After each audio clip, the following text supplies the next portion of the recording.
Hey everybody, I'm Jesse, and welcome to another edition of Gen X Thinks.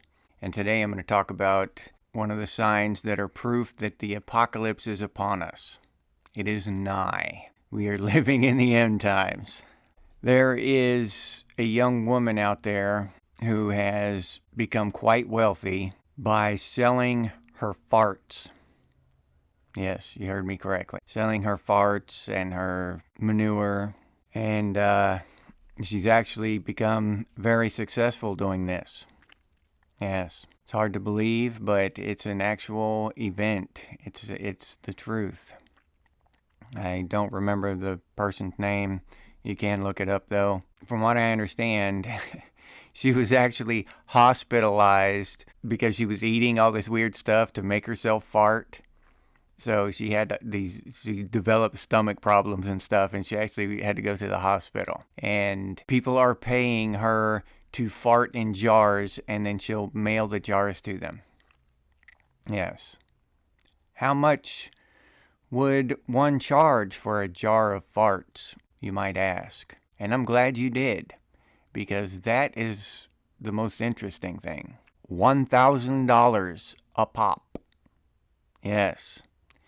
And she has no shortage of business. They are calling her an entrepreneur.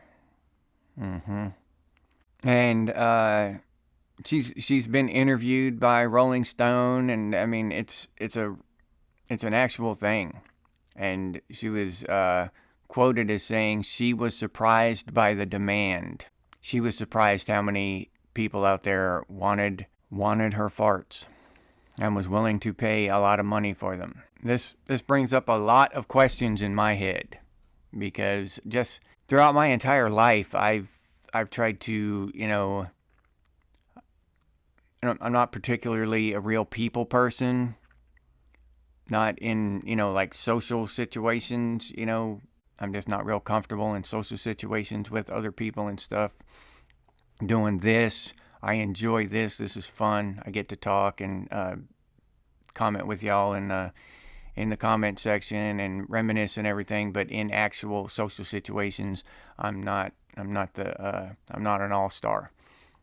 But having said that, I've always kept a basic belief in humanity, that humanity was good, that humanity was on the rise as far as morally and ethically and all these things. I always thought that we would get better as a species, as a people, and we're not. And this is proof of that. We're still just fighting wars and stuff, and I guess now we're selling farts. Well, I don't know if you've seen that movie Idiocracy, but we're headed there on a fast maglev train. I mean, barreling toward Idiocracy, I swear. Now she's moved on to, she actually started selling fart jar NFTs, which if you're not familiar with NFTs, they're like these little digital stamps.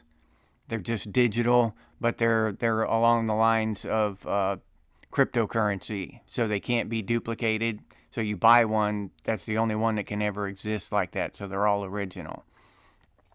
So these things are like trading cards or something, or works of art. And the meat of this is that the biggest chunk of her clientele are politicians. Yeah.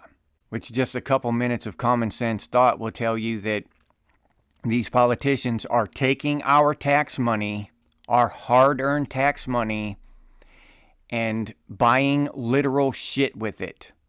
That's not a figurative term. That's not feces.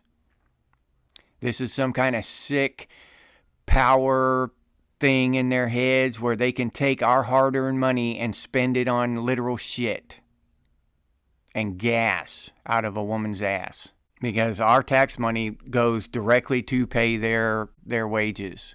Their wages are bolstered by lobbyists and stuff. But they're literally up there buying shit with our tax money. And that's not even a joke. That's not figuratively. I'm not trying to make you laugh. That's actually happening in present time today on this planet. So instead of improving and evolving higher as a species, seems like we are devolving. It seems like the apocalypse is heading toward us. There must be an asteroid out there or something, or some virus trying to escape from a lab, or a monkey eating a spider somewhere that's going to create a virus or something. Turn people into monkey spider zombies or something. I don't know. But something. I've always heard it said that life is crazier than fiction. And in a lot of cases, that's true. People couldn't come up with this stuff. You see stuff like this, and it just, at least temporarily, it makes me lose heart in humanity. Because how can we reach for the stars or whatever? We can't even spend our money wisely, our hard-earned tax money. And we can do a whole episode, of why on earth are we paying taxes in the first place, but I'm not even going to get into that on this one.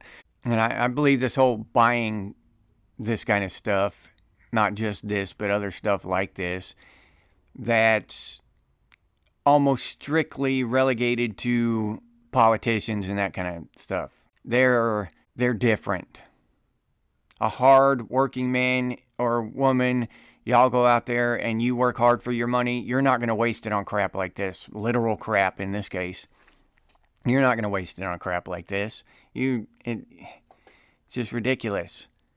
But if you're up and sitting on Capitol Hill stealing hardworking people's money and it just comes like, falls out of the sky, well, yeah. Why not? But it's some kind of like fake power thing, because they think they have power because they get to spend other people's money on useless crap like this. But it's not real power. It's not power. That's not power. That's just some sick power fantasy in their heads. You don't have power. Power is surviving what you're not supposed to. Living through stuff that was supposed to kill you. Protecting your family, your kids. Providing for them. That's power. Power to spend somebody else's money without them knowing about it. Because they're not broadcasting this stuff. They're too scared. They're too scared. Power and fear aren't compatible. You can't be scared, I'm going to find out what you're doing, and then call yourself powerful, because they know they'll lose votes. They won't be reelected. They'll have to come out and join the workforce like the rest of us. Anyway, just that is a thing, that this selling farts is a thing, is just mind-blowing to me. It's just another bit of evidence that the apocalypse is nigh. All right, and I'll leave you there. If you'd like to support the channel, you can do so by pressing the thanks button down there. Or you can buy me a cup of coffee, and I'll put that link down in the description. Thank you for that if you decide to do either one. And if you're interested in Gen X gear, we've got some pretty cool stuff over there, and I'll put that link down in the description as well. If you don't want to, or you can't support the channel in any of those ways, you can always do so by sharing these videos on your social media. And if you have any ideas for future episodes of Gen X Thinks, please share them with us. Put them down in the comments. That's a really enjoyable thing I get to do, is bring your videos to life, bring your ideas to life. Appreciate that. And as always, stay frosty, Gen X, and I'll see you on the next one.